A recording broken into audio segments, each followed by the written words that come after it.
It is time to breathe again on the Breath of Fresh Air webcast. So you see me, Charles. I have Patrick back with me. What's up with you, Patrick? Good to see you.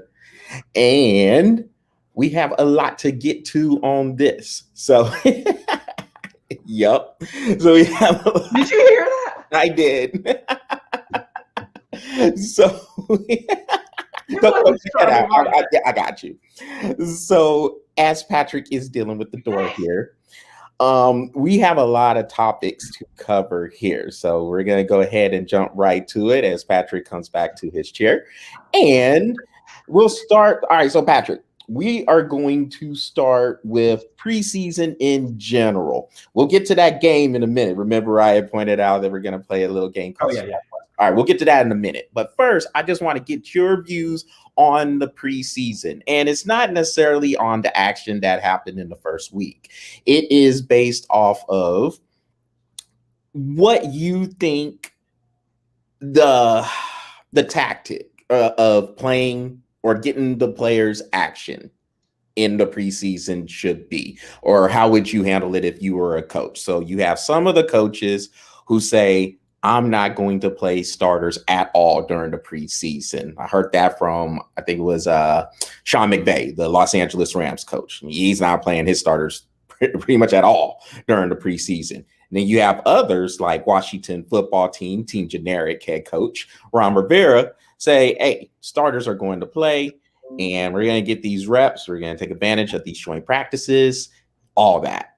And so you have that strategy. Now, we all know, Patrick, or most of us know, I guess, that there are many ways to get a particular task done. There's no set way to get something done. But if you were coaching a team, how do you feel about it? Would you give the players play time, or would you just sit them out and say, rest up and be ready for week one?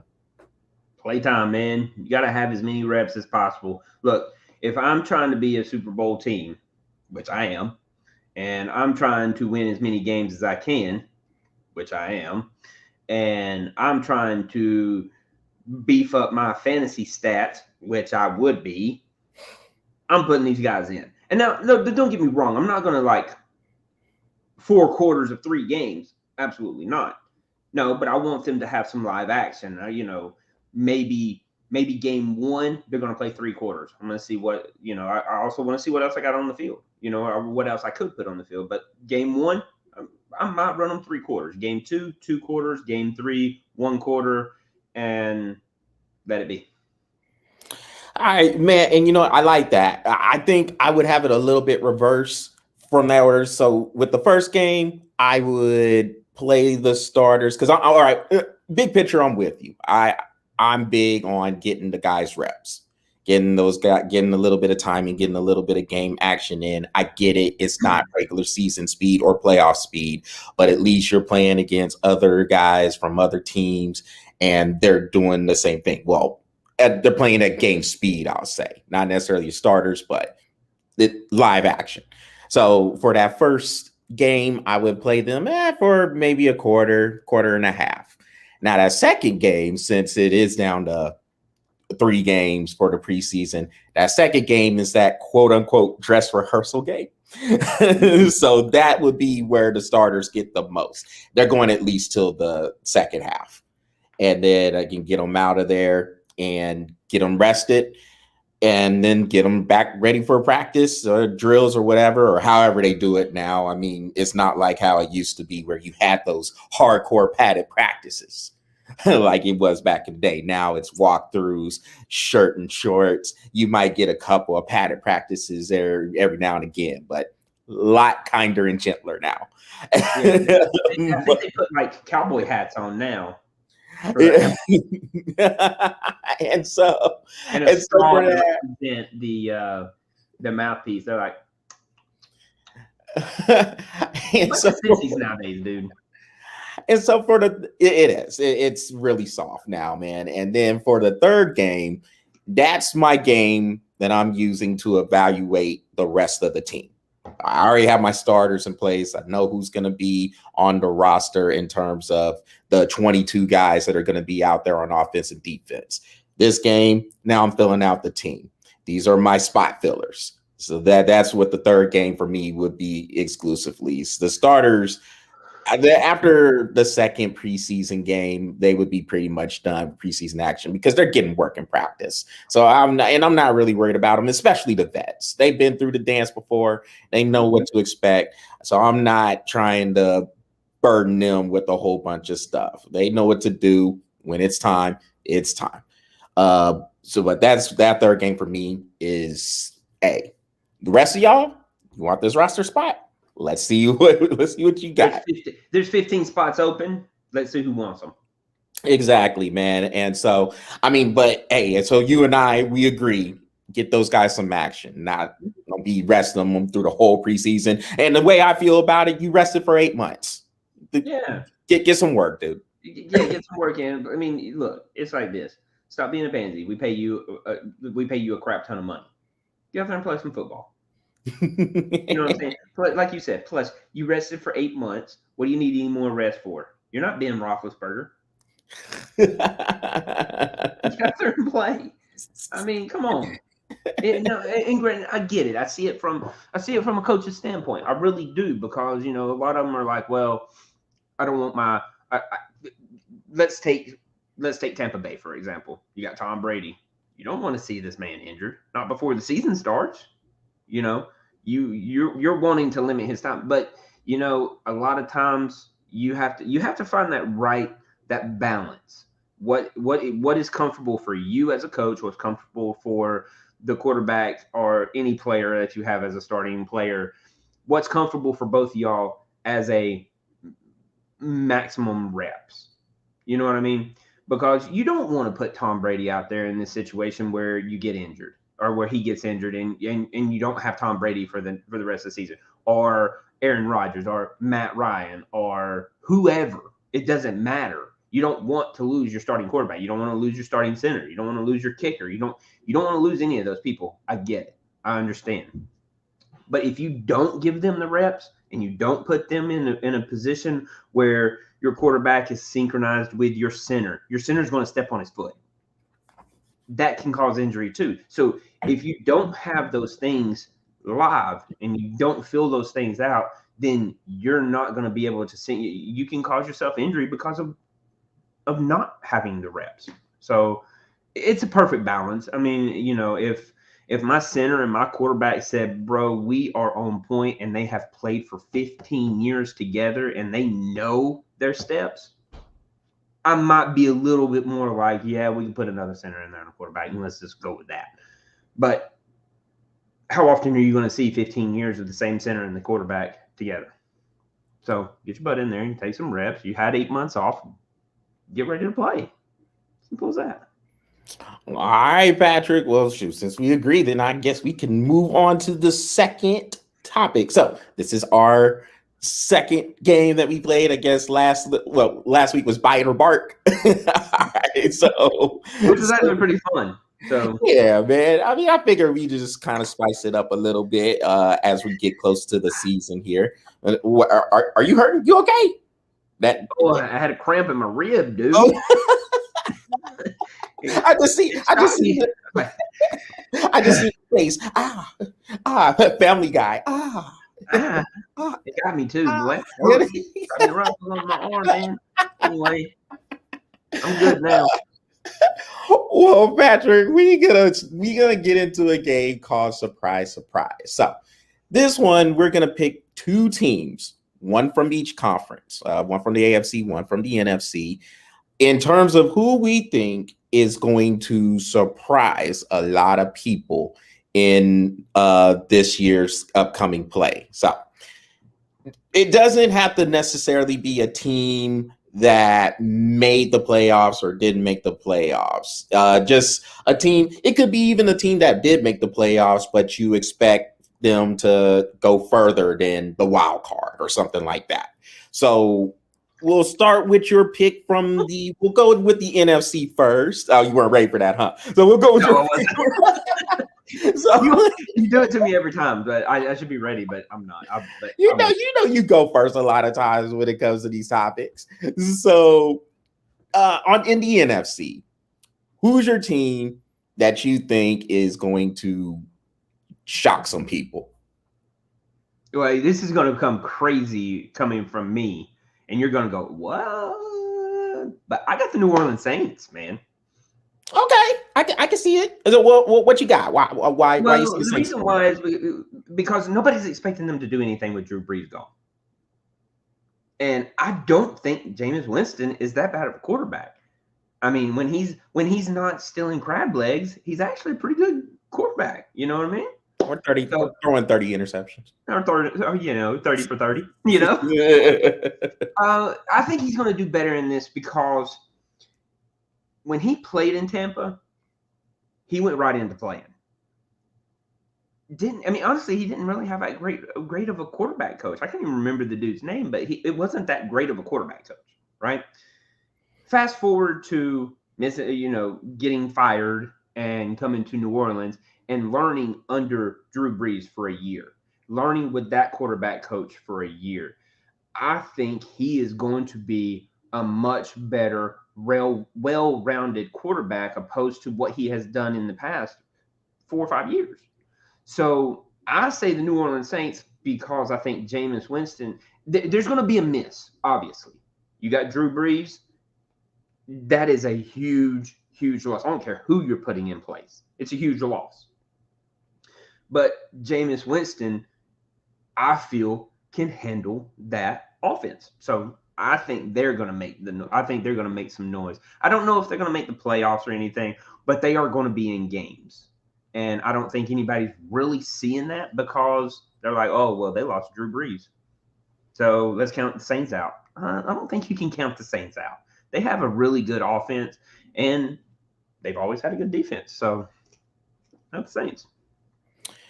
So I'm going to stay in the same division, but I am going to say the Carolina Panthers are my team to look out for because last year they were in games. I mean, I forget their record off the top of my head. I'll have to look it up. Fact check me on this, Patrick, if you can, please. But I think they were either 6-10 or 7-9, one or the other. They were in a lot of those games. They could have pulled them out. I mean, they had a lot of one-score games. They lost by 2 or 3 points in Kansas City. They lost by a point in Minnesota. They lost 5-11. 5-11. God, they were worse than I thought. All right. Well, but even still, they were in a lot of these games. They lost a lot of one-score games. Now they got blowed out. I think the second game against Tampa Bay. Tampa Bay ran them out of the stadium. Their second game they played, but the other ones, they were, like I said, lost by a score in Kansas City, lost by a point in Minnesota, and they lost by a touchdown or so in Green Bay. If they could have got a few plays here or there and maybe had a healthy Christian McCaffrey for the year, because Christian McCaffrey missed a whole bunch of the year last year. Teddy Bridgewater just couldn't quite make the plays necessary to put the team over the top. Now you have Sam Darnold in there. Now, me personally, for Sam Darnold, I'm a fan of his. I like Sam Darnold. Nobody was going to succeed in that situation in New York with the Jets. I don't care who you have in there. That was a garbage situation he was playing for. The coaching was terrible. Adam Gase was a clown up there. And Sam Darnold got the raw end of the deal. And then you get a new coaching staff in there. They want to get their guy in there. They got Zach Wilson now. More on that in a minute. But as for Carolina, you have Sam Darnold in there. You have some weapons to throw to. You got DJ Moore. You got Robbie Anderson down there. You hope to have Christian McCaffrey back healthy. You are a year into Coach Matt Rule's system and the defense. You remember last year they drafted all defense. So now those guys have a little bit of experience and they can start to come together as a unit. I like what Carolina's doing, man, and I wouldn't be surprised to see them get second in the division. I don't think they're going to beat out Tampa Bay, but I think Carolina, don't be surprised if they make a run for one of those wild cards. I won't be surprised. I can tell you right now, it doesn't surprise me any one bit of where that division goes at all, because we all know Atlanta's going to be 5-12. So Oh man. Well, you say that, I say that jokingly, but I'm so freaking serious. yes, I know you're serious. I know you are. And you know that's my team, so Absolutely. Well, man. All right. Let's go over to the AFC. Who do you have as your team to surprise? This probably won't be a surprise at all. I got the Jacksonville Jaguars. And the reason why is because Urban Meyer, he is looking like a coach that is not going to be affected by emotion. Obviously, I know one of our topics are going to be about Tim Tebow, but cutting Tim Tebow, it is allowing Urban Meyer and showing people that just because Tim Tebow played with Urban Meyer in Florida, he is not connected to emotion to make the right decision. And that can be a scary thought coming from a coach that is got these weapons that he has in Jacksonville. I don't know about Trevor Lawrence yet. That's always going to be, we'll see where that goes. But as of right now, a coach that is not affected by emotion like that can be a kind of a scary thing. I'm going with the Jacksonville Jaguars. All right, man. I like that pick because I do think Jacksonville will be improved. You remember when Jacksonville made that hire? There was how many? 7. Yeah, there were 7 spots that were open. And then I like Jacksonville, what they did, and I like the Jets hire, bringing in Robert Saleh, who, of course, was the San Francisco 49ers defensive coordinator beforehand. Those were pretty much the only 2 I did like. But my team, Patrick, I'm going with Cincinnati. I think I had a Cincinnati. feeling you were going with Cincinnati too. Dude, I like They Cincinnati. did some crazy good stuff. Yes. Now, of course, obviously, Joe Burrow has to stay healthy. He's coming back from the knee injury that he suffered in November against Team Generic. Actually, that was the game where it happened at, and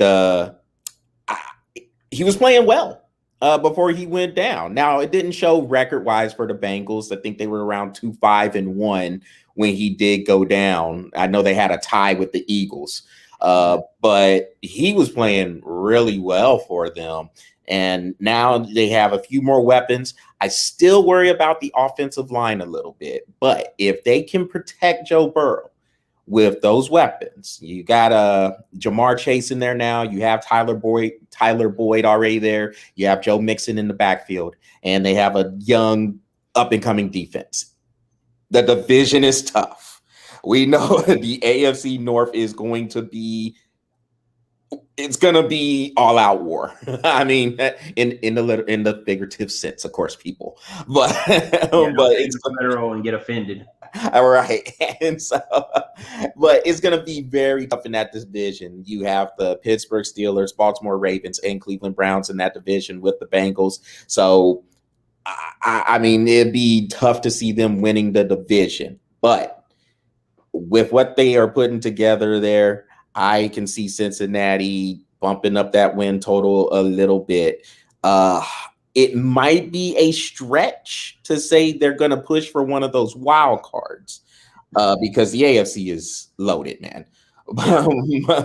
But Cincinnati can sneak up and surprise some people, and they're going to make things tough in that division, especially for the other 3. So, yeah, I like Cincinnati.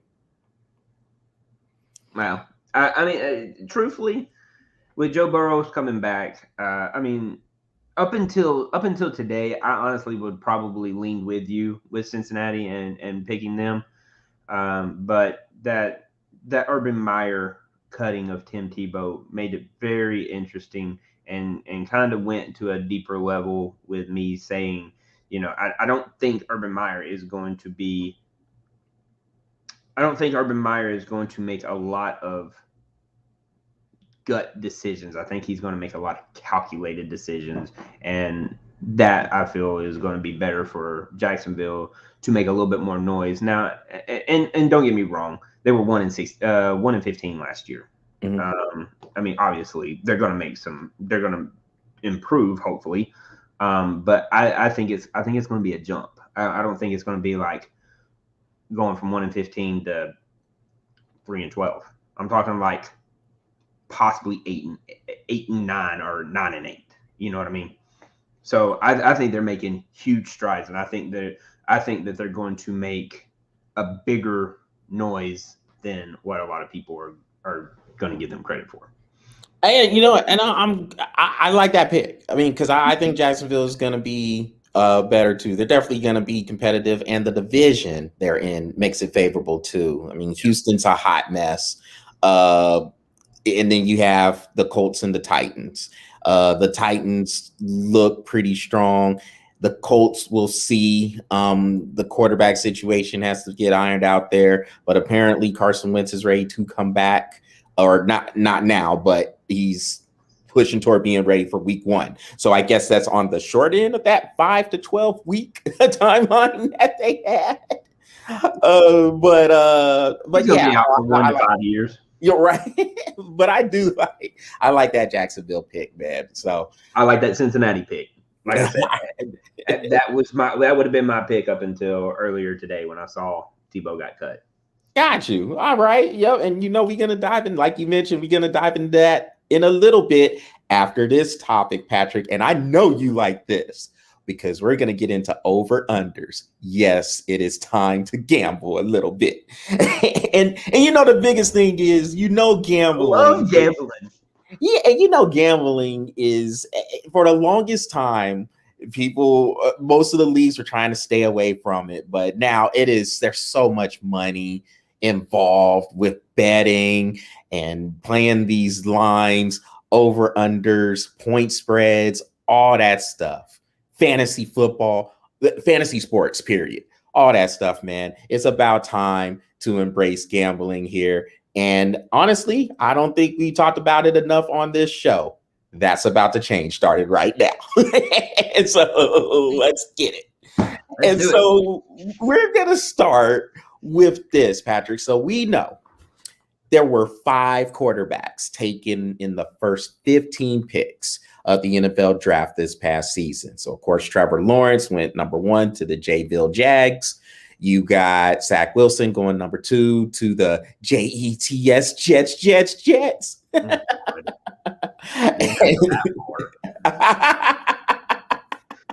And Trey Lance went to the San Francisco 49ers at number 3. And then you had Justin Fields go to the Chicago Bears at number 11, a pick the Bears moved up to get him. And then Mac Jones went to the New England Patriots at number 15. So, Patrick, we're going to try to guess the over-under of the rookie quarterbacks and which ones will be starting come week 1. I'm going to set this number at 2.5. Are you over or under 2.5? Well, which quarterback? All 5. So all 5 of the rookies that were drafted in the first 15 picks. That's what we're looking at. Just those 5. So I'm going to set it at 2.5 because I'm pretty sure you and I agree Trevor Lawrence and Zach Wilson, they're starting. There's nobody really there to challenge them anyway. I know Urban Meyer had said something about Gardner Minshew. He's starting Trevor Lawrence. All right, so you don't draft Trevor Lawrence number 1 to chill. Yeah. If you want to draft number 1 to sit and chill and make that dough, I'm like, whatever. I'm in. I don't give a crap. So over or under 2.5, because the other 3, Mac Jones, Justin Fields, Trey Lance, those are the questions that people are wondering about. So over under 2.5, what you got? Over. You got over. All right. So who is starting? Who else is starting? Well, are we talking about day 1, game 1? Yes, week 1. Justin Fields. It's pretty interesting that you say that because if I'm the Bears, Yeah, I would do that too. I'm starting Justin Fields right away. You're not getting nothing out of Andy Dalton or Nick Foles. Give me a break. Put them bad boys in there. So I'm with you, and yes, I would say the over too, just for the Justin Fields one. I think Trey Lance is going to sit. I will give it till the 49ers have a very good roster. And as long as Jimmy Garoppolo stays healthy, they can get back to the Super Bowl. And I'm not just saying that just for me being a fan of the 49ers. They have a lot of those. You have a fantastic offense. Yeah. Kyle Shanahan's a very good play caller. He's going to put those guys in the best position to win in most cases. He botches some of the late game and late half situations, but as a play caller, he's as good as it gets in this league.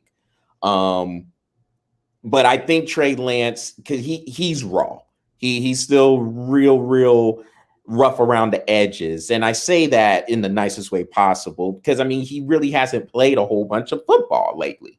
So now you have to try to kind of polish it up a little bit. You see the raw talent, though. He's got a big arm. You know he can scramble. He has a lot of good things about what he can do, but he's just a raw product. So as long as Jimmy Garoppolo can stay in there, I think it will be a while before we see Trey Lance starting. Although, if he's injured, Trey Lance can take that position and run with it and will never relinquish it. It is one of those things where I agree with you.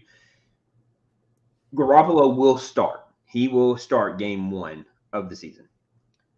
But he better take care of the ball, and he better not get injured. Because those two things right there, Lance will come in and take his position from him in one game. And he has got that amount of talent. I agree with you. He is a raw talent. And the next thing you have to understand about Lance is he going to stay accurate? You know what I mean? Because with that raw talent does come with flaws with your throw. Not very often, but it can. Yeah, mechanics ain't. Mechanics is a huge thing. So raw talent like Lance has, he will struggle with certain things. But the problem is for Garoppolo is that that's not going to matter if he wins a game. Yep. We'll work on the mechanics. You win a game, we'll work on the mechanics. You know, right. You know what I'm saying? Yeah. Because with that offense, you have wide receivers that are going to get open. You have running backs that will run the ball, and you have a great offensive line that can block for both. So tight end. I'm not worried about so I'm not worried about too much of anything as a head coach with San Francisco, because if Garoppolo goes down, I'm not losing much at quarterback when Lance goes in. That's the problem for Garoppolo. He has the experience, and seriously, that, my personal opinion, is the only reason why he's going to be starting game 1. Only. Not because of his big arm, because Lance has a bigger arm. Not because of his the ability to play, because Lance is more athletic. It is strictly experience. And if Garoppolo wants to stay playing, might want to stay healthy, might not want to turn over the ball. Because once that happens, Lance will take your position and run with it. Exactly. And then in New England, I think Cam Newton will start. Same thing. Yeah, and Cam Newton has to show he can throw the ball downfield. I think it's just that simple, really, with him, because he's been in the last couple of years. It looks like he struggles to throw the ball 15 or 20 yards down the field, and his shoulder does not look good. It doesn't look right. Now, maybe he with the off season to be in that system, because people forget what I'll say about Cam Newton, and I get it. Look, if people want to say Cam Newton is not the same guy as he was 5 or 6 years ago when he won the MVP, okay, fair enough. I get it. Shit, I'm not the same guy I was 5 years ago. Yeah. And I don't play football. I get hair then. And so if you want to say that, okay, I get it. I don't think he's washed up. People are acting like he's just this washed up dude, and I don't think he's washed up because he was playing pretty well at least at the beginning of the year, and then he got hit with COVID, and then with a complicated offense like New England's, and you know how that Bill Belichick, Josh McDaniels, that system has a lot of intricacies in there. Yeah, and so Cam, who got signed in late July, early August of the year, without having the luxury of being able to come into a training camp, he was already kind of starting behind the 8 ball. So it was a little rough for him to get all the stuff going with the offense, to understand the ins and outs of it. And plus, New England didn't have any weaponry for him to throw to either. So now they upgraded the receiving core, bringing in Kendrick Bourne, Nelson Aguilar. I can't talk. It's bad. Practicing. Aguilar. Well, you got the other 2 tight ends, Jonnu Smith and Hunter Henry. And so they bulked up the offense a little bit. I think with Cam Newton, it's still going to be mostly run specific. If Mac Jones does come in, I think they will be more apt to open up the offense. Having said all that, I am with you. I don't think Mac Jones will be in there starting. I'll give that 4 games. Yeah, I'm gonna give it to about week 6. And if Mac Jones is in there, then week 4, or well, I guess depending on when their bye is. But yeah, I mean, 4 games. If they're sitting at 1-3, I can see Mac Jones coming in. But I think New England's gonna be pretty motivated this year from everything that had happened last year and upgrading stuff around them. And but I'm pretty confident with you that Cam Newton will start week 1 as well. So that wild card is Justin Fields. And when you talk about the Bears, if I'm Matt Nagy, the head coach there, I'm looking at this situation and I know he's going to sit there and try to stick with the Andy Dalton thing as much as possible, but you can't tell me when Justin Fields is out there and he's showing this arm, and granted it was 1 preseason game, but he's coming out here, they're calling rollouts, they're opening up the offense for him, something that you never really saw that with Chicago's offense and with Matt Nagy there anyway. But now they're opening up the offense because they know they have a guy who can actually execute the plays. It's going to be hard for him to stick with Andy Dalton for week 1. I would definitely, if I was you, so I'm with you. I think they should start Justin Fields week 1. So I guess I don't have the confidence in Matt Nagy to put Justin Fields in on week 1. Yeah, so I'm going to go under. So overall, I'm going to go under 2.5. I think it'll just be Trevor Lawrence and Zach Wilson starting in week 1. And then the other 3 will sit there. But that Justin Fields one is interesting, man. Yeah. It's interesting. I might play both sides of the line if I go to Vegas before the season starts. 100 here and 100 there. There it is. I got to win somehow. Hey, depending on the odds.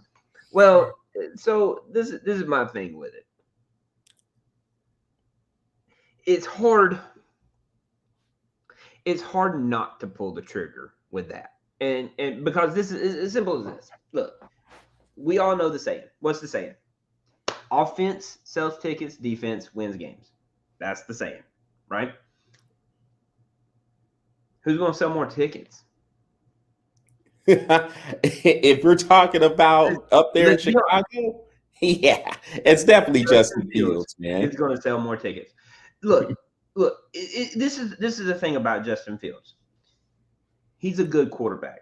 He's not a great quarterback by no means.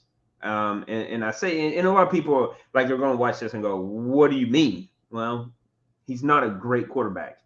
When did he win the big game? He had that one game against Clemson that he did very well with after that injury. But other than that, that was it. There's a reason why he didn't start in Georgia. You know what I'm saying? So there's something that we all have not seen from Justin Fields. But what I will tell you this, the kid can play. He can. I'm not going to take that away from him. There's a reason why he is, as it stands right now, the second behind Andy Dalton. But I can tell you right now, with all of the quarterbacks, if I'm sitting here looking at Andy Dalton, Justin Fields, and Nick Foles, I'm going to tell you right now, I'm starting Justin Fields. He is a better quarterback than both of those. And I know people are going, well, Nick Foles, he did win that Super Bowl. Well, Carson Wentz handed him that Super Bowl. And I'm dead set on that. I think Carson Wentz did hand him that Super Bowl. I mean, he got injured. Yeah. and honestly, I don't think there was a team that was going to beat the Eagles that year at all. Eagles were pretty good. They were good. They were faster on the defense. They were faster on the offense. They were ranked number 1 in special teams and defense that year. So there wasn't really many teams that was going to beat that team anyway. But Nick Foles takes over. He wins the Super Bowl, savior for the Eagles for that season. Hey, congratulations to you. Justin Fields is still a better quarterback. And if it's me, as much as I don't think he is a great quarterback, he's better than those two. And I'd have to start him. All right, Patrick. Well, so before we move on, you're going over 2.5? I'm still going to go over. I think he'll pull the trigger. I think he'll pull the trigger and put Justin Fields in. All right, man. I'm going to go under, but man. And don't get me wrong, you're probably going to be right. But I'm hoping that he uses logic in this decision and goes, yeah, we got to go with Justin Fields. Because I'm with you. If I was him, yeah, Justin Fields is starting. I'm like, yeah. It's not will he pull the trigger? I'm with you on that. Will he pull the trigger? I'm hoping he uses logic and says, I got to sell tickets. All right, man. Well, you had mentioned Tim Tebow earlier. So, look, I don't think we have to spend a whole lot of time on this except to do this, Patrick.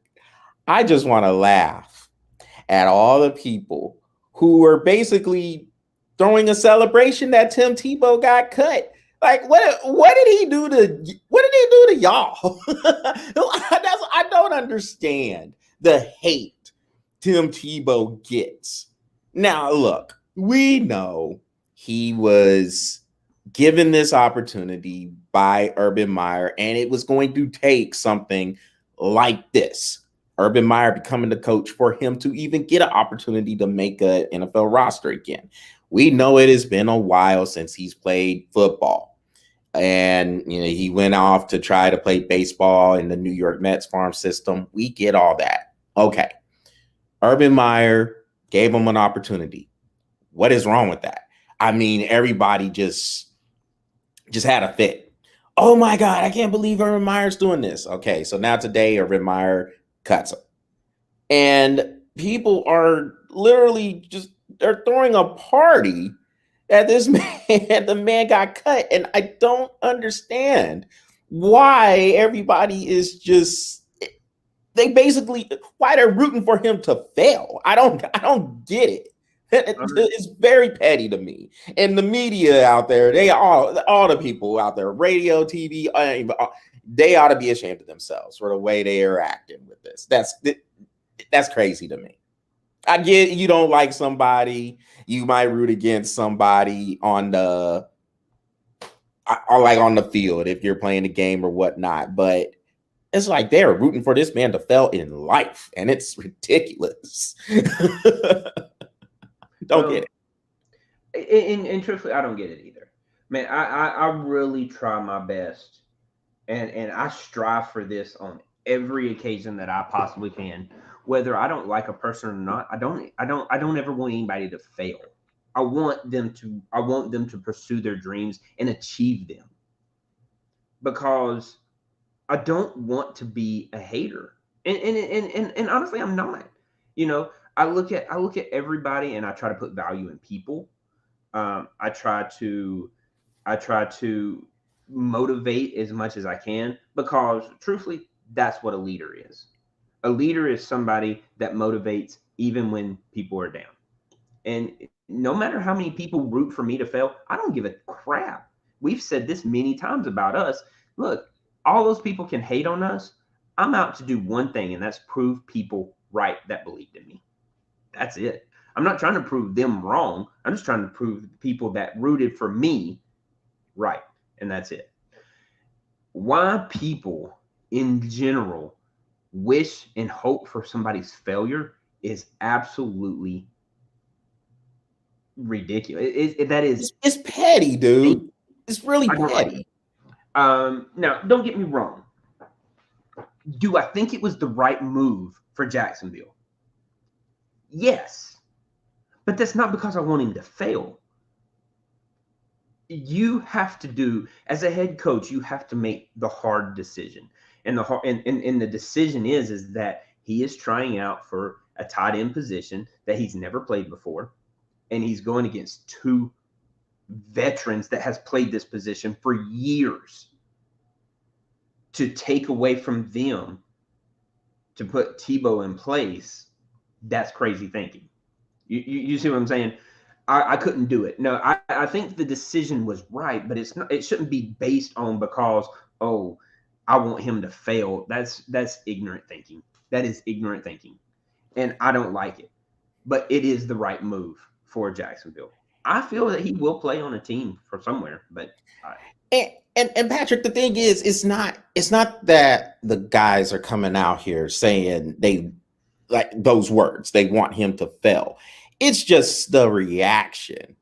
Yeah. After hearing he got cut, You don't it's have to like have words. Your actions are worth more than words themselves. it's like they are. I mean, they are rejoicing because he got cut. And I mean, you got people saying, "Well, now, yeah, this charade is over now." But, huh? Like, how's that even an opinion? See, this is crazy because I had this conversation earlier today about Tim Tebow, and and this guy goes, "Well, he said the same thing that you just said. Well, this charade's over." And I just asked him a simple question. I was like, what if you knew a coach and he gave you an opportunity? Would you take it? Or would we rejoice when the charade is over? It really makes you think, like, why are you rooting for this man's failure? He's a great person. On top of that, look, he's not the best player out there in baseball or football. He's not. But, dude, I can tell you right now, he's given 110% on everything he does. And then I look at people and I'm like, can you say the same thing? Can you tell me you're giving 110% on everything you do because that man is?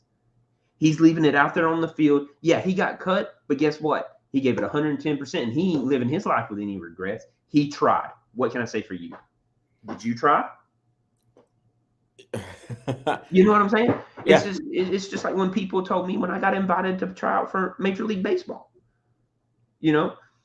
Oh, well, you are a bit old. Yeah, well, I left it out on the field. It is what it is. Can you say that you were able to do the same thing? And that's what I tell them. Can you say you did the same thing? Because I was given an opportunity. I did what I could. I left it on the field. Yeah, I don't understand. I mean, that's the thing. The reaction of somebody getting cut like that. I just think that's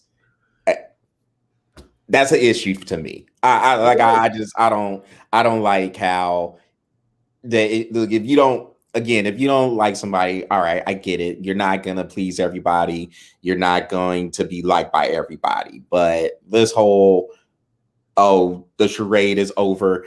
let's rejoice because this man got cut and now hopefully he can just fade away, go back to the booth. Really? I mean, is that where we're at with this?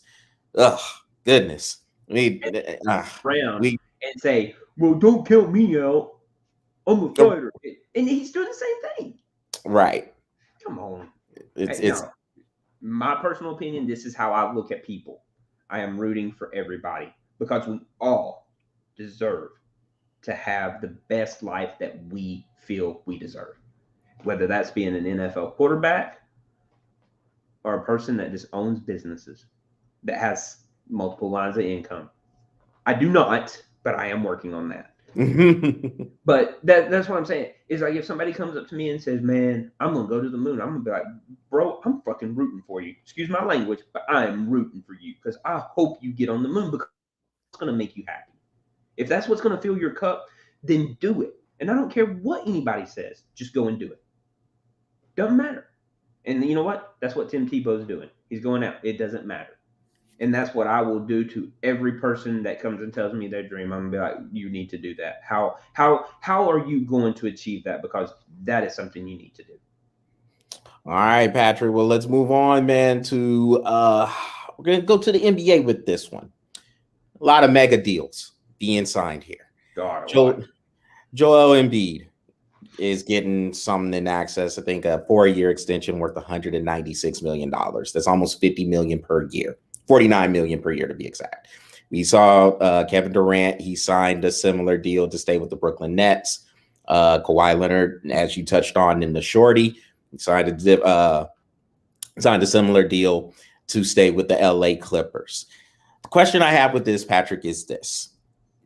And this is NBA specific because the players in that league have so much power. So much because they can sign a big deal, and we've seen it happen already. They can sign this huge deal, and then if they're not happy for a year, I want to be traded. I want to get out of here, and I want my guaranteed money. Yeah, and so I want the car. Yeah, and so I just wonder. Are these deals that are being signed, should they just go to if I'm a GM, can I just sit there and just say to myself, because I get it, like these are ultra talented guys. I mean, Joel Embiid's an ultra talented guy when he's healthy. We know Kevin Durant's one of the best scorers in the game. We know Kawhi Leonard, when healthy, is one of the best players in the game. But man, can we just? You want to keep these guys, but you just never know from year to year. So if you're a GM, Patrick, do you just say, you know what, we'll just go to just year-to-year contracts with everybody? I wouldn't even go there. I'd hand them a bottle, ask them to do a piss test so I can get tax breaks for your analysis, and I'll say, play. And if you don't want to, give me a 2-week notice. A tax break. Just treat it as a job. A tax break. Yeah, give me a tax break. Let me get something out of it. Jeez, because it's just weird because I mean you want to allocate money to these guys and you sign them on for extensions, these 4-year mega deals, man. I mean, this is close to $50 million per year these guys are making now. Mm-hmm. And like what you're seeing with Portland right now. We don't know what's going to happen with Damian Lillard, but Damian Lillard had just signed a big extension. And now here's your reports. Oh, I don't know if he's happy. He might go in there and demand a trade. And most likely you're going to have to trade him because he's going to become all disgruntled. And I mean, we saw it last year with James Harden and that mess down in Houston. We saw it with Paul George. He signed that big deal with OKC, and then all of a sudden, hey, I want out because I want to be able to play with Kawhi in LA. I get, look, if you're gonna sign a deal like that, man, play old school, play the contract out. You signed to stay there for a while. Play it out, and then when you become a free agent, okay, you go wherever you want. Or if you have an opt-out in your deal, you go ahead and opt out if you're not happy. But for these people, to sign. And look, we don't know what's going to happen with Kevin Durant, Joel Embiid, and what's up? I do got to say this. We give LeBron James hell about his, but you know what? At least he fulfills his contracts. He played his contract. Yeah, and that's the thing. Like, I mean, credit where credit's due. He might go 1+1 every now and again, but he knows his options. He knows when he can opt out, and if he's going to stay there, then he'll go ahead and he'll stay there. But he is never just kind of left in the middle of a contract. He was never traded. He did his time and he did his free agency, and that's the thing.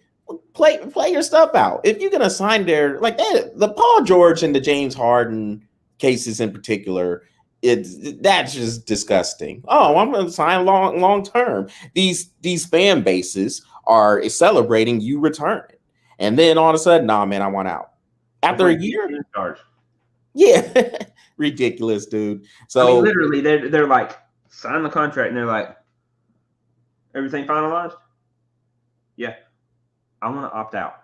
Just sign the contract with the pencil, if that's the way it's going. To me, it's like this. I wouldn't do contracts anymore.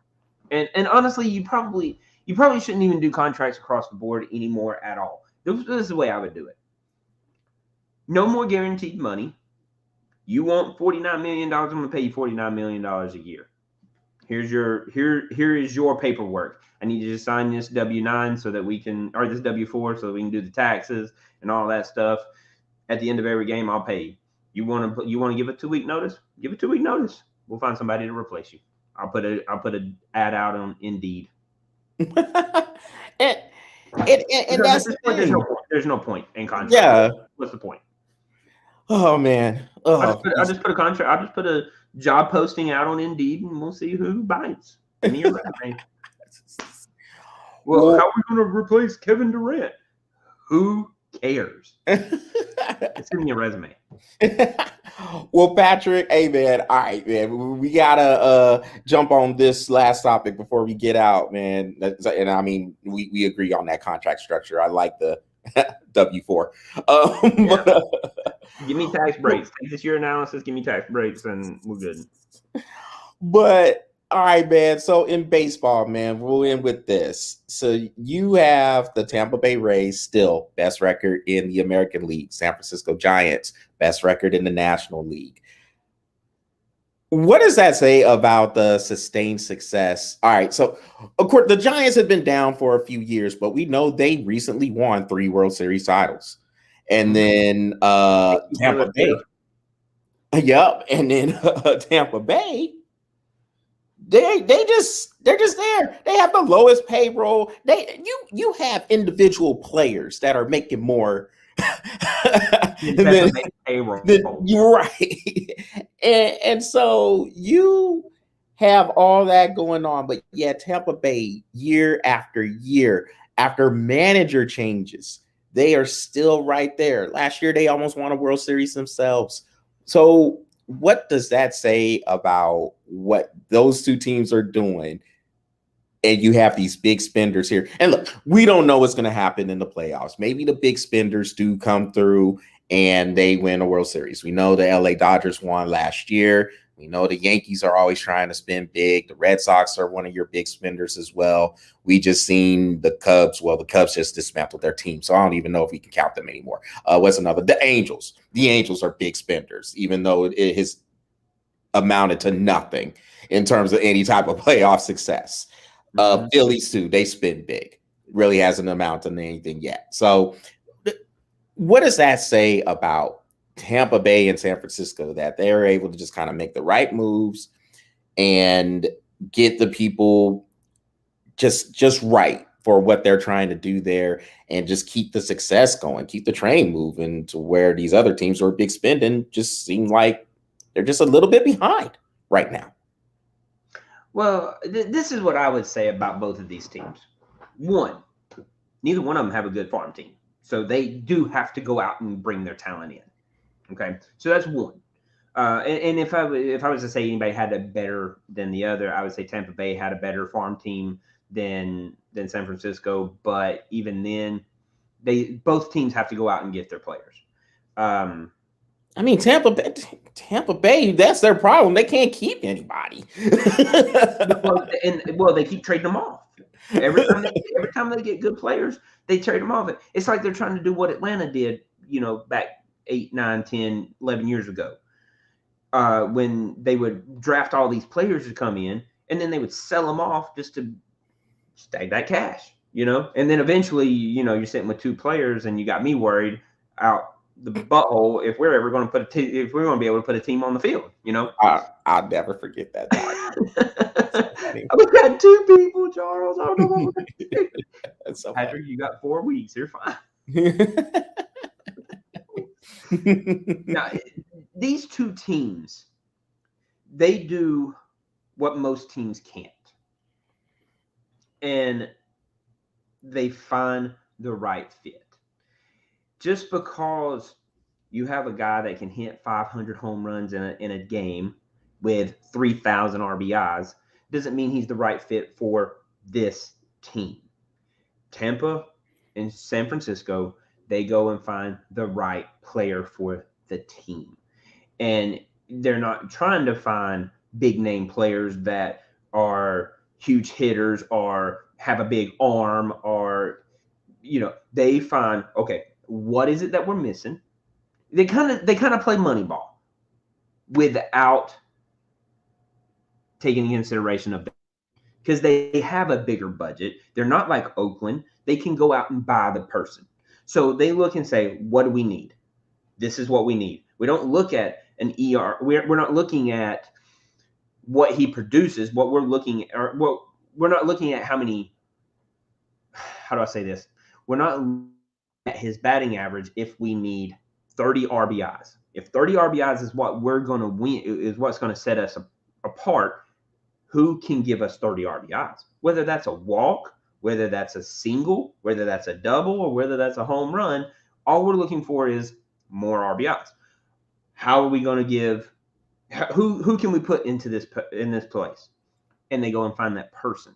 They don't look and say, well, Aaron Judge is the best hitter in the entire league right now. Let's go get him. Well, you're not addressing your need. You're just filling a hole. That doesn't make sense. You have to address the need. And that's what these 2 teams are doing. They address the needs that they need, and that's the reason why they're sustained success. And another thing I'll point out with those 2 teams as well, they're fundamentally sound. So their fielding is good. Yep. Their defense is good. They have solid pitching, and they are willing to go to the opposite field. They're willing to take the singles and the doubles, move guys over with bunts and sacrifice flies. I think that is one of the things that keeps them right there with all these other teams that want to go with the whole home run, strikeout, or walk formula. Yeah. And Atlanta. Yeah. Coming in from All-Star break, they were 3rd, 5 games behind. All of a sudden, they get this whole mentality that we're not trying to hit a home run. We're trying to produce runs. So what do? They produce runs. Now they're 2 games in front. It's all about the mindset of where you're wanting to go. Like you were saying, if you're willing to go opposite field, if you're willing to take the singles instead of trying to yank the ball for home runs, if you're willing to beat the shifts by going in a different direction, you're going to have this success. Like you said, this is the reason why Atlanta has moved up. I watched a few of their games. The first half of the season, trying to get home runs, trying to jack them out. Now they're just trying to hit the ball, put it in play, force the other team to make the perfect play. So I think in the case of Atlanta, losing Ronald Acuna and Marcell Ozuna, I mean, these are 2 of your biggest thumpers, of course, in the lineup. I think with a blessing, unfortunately. Yeah, you don't ever want to see anybody get hurt, but with those guys going now, it forces you to find other ways to get runs across because you lose that power. So Freddie Freeman, smack it to and Freddie Freeman, as we know, Freddie Freeman has always been a very good player. I mean, he was the MVP last year, so we know what Freddie Freeman's about. Still a pool hitter, though. Yeah, but but he has his moments where he's like, well, okay, we'll slap it. We'll slap it to the opposite field. We'll go ahead. We'll just hit for the doubles, whatnot. Like, you know me, man. I like Freddie Freeman. I've always liked Freddie Freeman. He's a great player. And then you got a Baez and Dansby Swanson and those guys. They're coming on through. Shock Peterson, that pickup is really helping them address the need. You're right.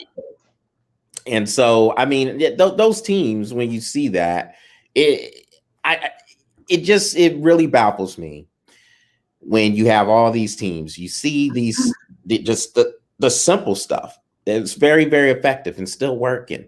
But so many times, especially in these days in sports, you're trying to go for the flashy thing. You're trying to go for the thing that's going to get the most clicks on a website, the most mentions on a sports center or whatnot. And of course, that's the home runs. And these two teams, three teams, with the Braves included there. Now they're doing the fundamentals. They're going back, they're pitching well, they're getting timely hitting, and they're able to get that good defensive stop, that good pitch. They have pretty good balance in terms of when to pull guys out in the pitching. These guys are consistently going 6-7 innings. And with Tampa Bay's case, they're missing their best pitcher. And they're still doing this. Tyler Glass now is not coming back this year. Or if he does, it's going to be really, really late. Really?